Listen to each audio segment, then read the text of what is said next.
Walaupun pandemi telah selesai atau setidaknya berkurang, tidak ada kata selesai untuk disrupsi.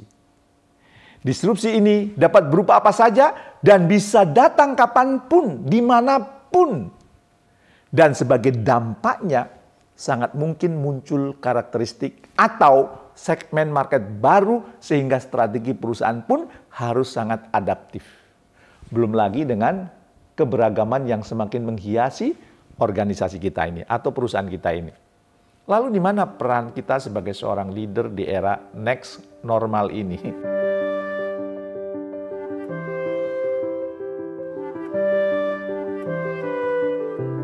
Assalamualaikum warahmatullahi wabarakatuh.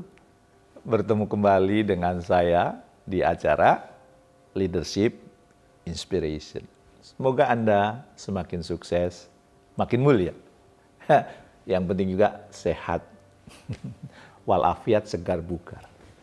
Bapak dan Ibu, kita tentu paham betul bagaimana pandemi COVID-19 telah membolak-balik kehidupan yang telah kita jalani bertahun-tahun sebelumnya. Ya, ekonomi pun terguncang sangat keras. Pada tahun 2020 terdapat penurunan GDP hingga 5,3%. Jauh lebih parah dibandingkan krisis 98. Wajar saja kita kerap mendengar kalimat, nanti saat semua sudah kembali normal. Atau setelah pandemi ini selesai. Ini merupakan kalimat-kalimat harapan atas disrupsi yang diakibatkan oleh pandemi. Ya.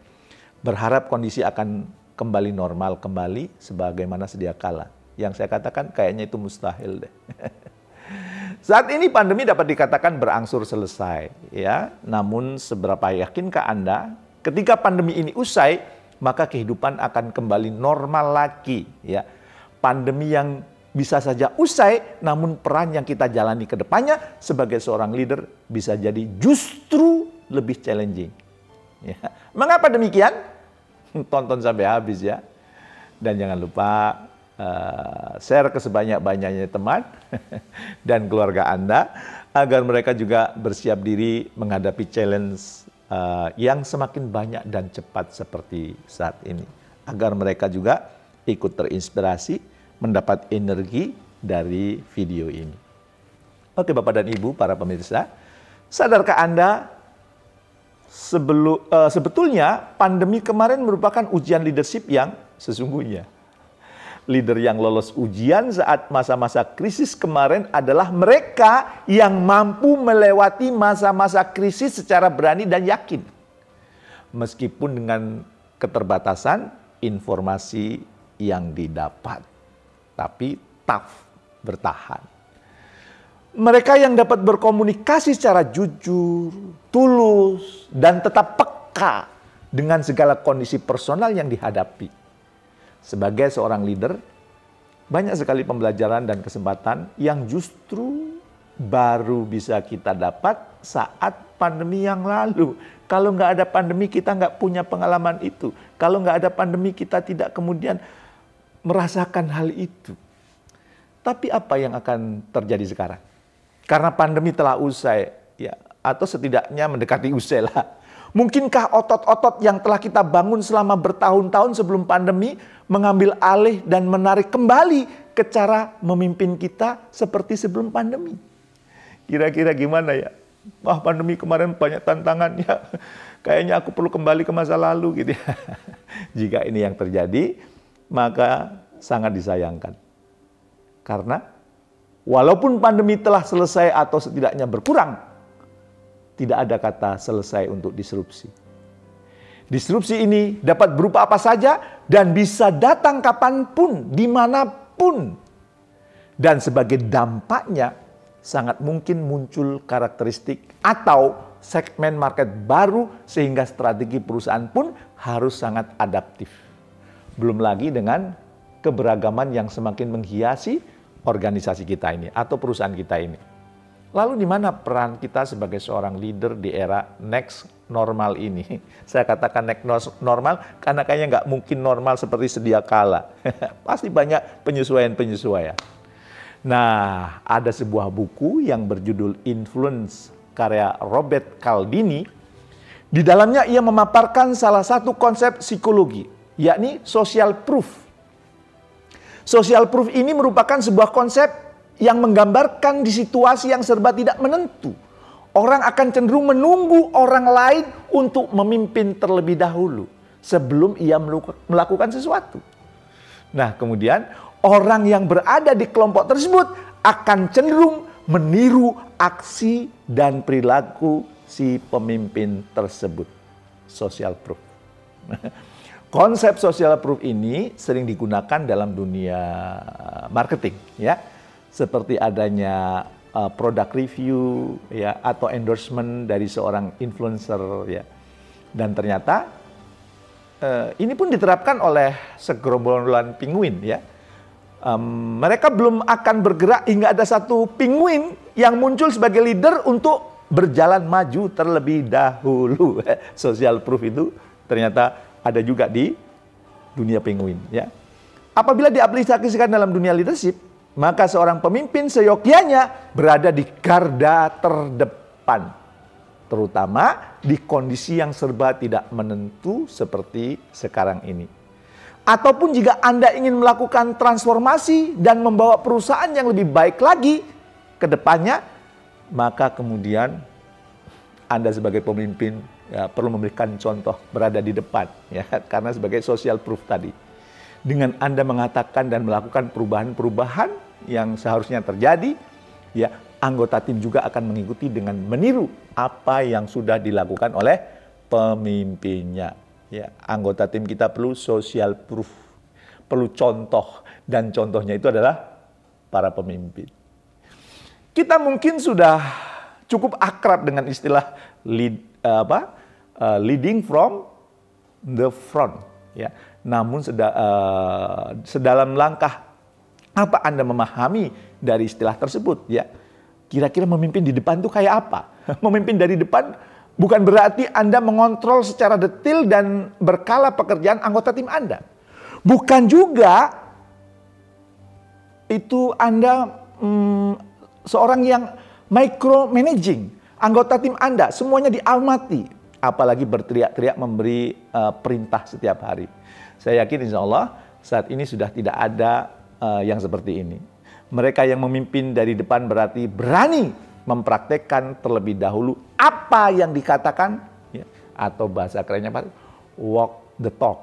Ya. Ia juga mampu membuat anggota timnya memberikan kemampuan terbaiknya serta dapat dengan mudah mendapatkan respect dari anggota timnya. Memimpin dari depan tidak mudah, ya, tuturi handayani. Membutuhkan pengetahuan, kemampuan, ketulusan, serta pengorbanan terhadap waktu dan energinya. Ia tidak ragu mengotori tangannya demi memastikan kualitas dari produk tetap terjaga. Ia mau mengorbankan waktunya untuk memastikan setiap proses berjalan dengan sesuai, ya, untuk mencapai output yang seharusnya. Ya, memimpin dari depan artinya dapat dilihat dan memiliki koneksi terhadap anggota timnya. Di sisi lain, ia juga dapat melihat jauh ke depan untuk melihat medan perangnya. Dan semuanya adalah ia mampu menjual visi perusahaannya ke anggota tim, sehingga anggota tim tahu apa yang sedang ia kerjakan, kenapa ia melakukannya, serta passionate dengan melakukannya, dengan hati yang sukacita, dengan hati yang gembira.